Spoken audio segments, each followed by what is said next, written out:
नमस्कार, मैं हूं आपके साथ नम्रता शर्मा। बिहार का चुनावी घमासान आज से जमीनी स्तर पर शुरू हो गया है और ऐसा हम इसलिए कह रहे हैं क्योंकि आज पहले चरण का मतदान हो रहा है। 71 सीटों पर वोटिंग जारी है और खासा उत्साह लोगों में भी देखने को मिल रहा है।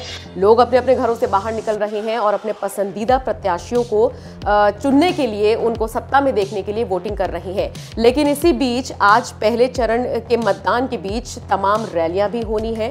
प्रधानमंत्री मोदी के साथ साथ राहुल गांधी भी आज रैली करने वाले हैं और इसी पूरे क्रियाक्रम को लेकर मैं ये कहूंगी कि पूरी तनातनी देखी जा रही है। जितने भी प्रत्याशी हैं, जितनी भी पार्टीज हैं, देखिए एक मन में उत्साह तो है ही, साथ साथ डर भी है क्योंकि बहुत कम वक्त अब रह गया है।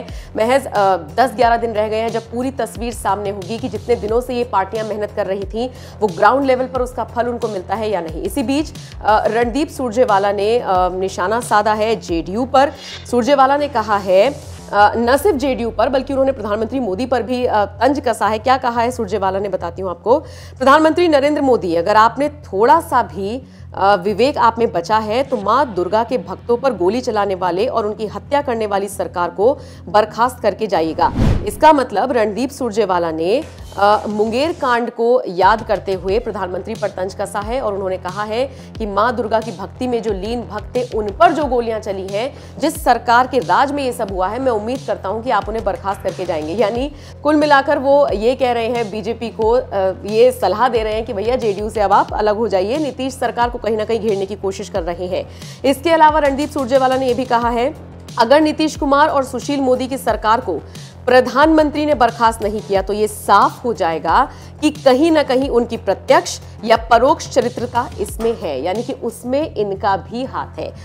कुल मिलाकर देखिए किस तरह से ये जो आरोप प्रत्यारोप का अंतहीन सिलसिला है ये अब शुरू हो चुका है और आने वाले काफी दिनों तक जारी रहने वाला है। रणदीप सुरजेवाला यही नहीं रुके हैं, उन्होंने आगे ये कहा है, ये भी साफ हो जाएगा कि संस्कार और संस्कृति भारतीय जनता पार्टी के लिए कुर्सी पर बैठने का विषय है, विश्वास का विषय नहीं। इसलिए अगर आज पीएम बिहार की धरती पर आते हैं तो उन्हें बिहार की 12 करोड़ की जनता को जवाब देना होगा। सिर्फ रणदीप सुरजेवाला ही नहीं, दूसरी तरफ जो तेजस्वी यादव है वो भी इस मुंगेर कांड पर जेडीयू को घेर रही है, नीतीश सरकार को घेर रही है और साथ ही साथ लिपि सिंह पर तेजस्वी यादव ने तीखा हमला बोला है।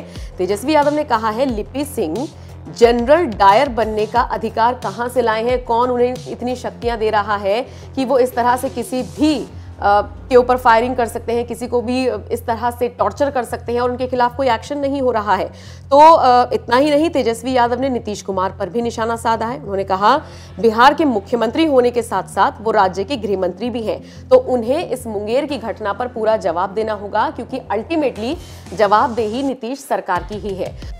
तो देखिए एक तरफ मतदान हो रहा है और दूसरी तरफ इस तरह से आरोप प्रत्यारोप चल रहे हैं।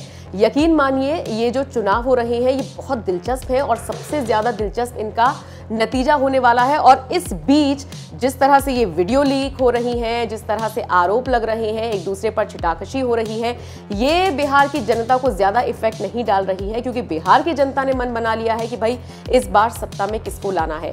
बहरहाल इस पूरी खबर पर आपकी क्या राय है, हमें जरूर बताइएगा।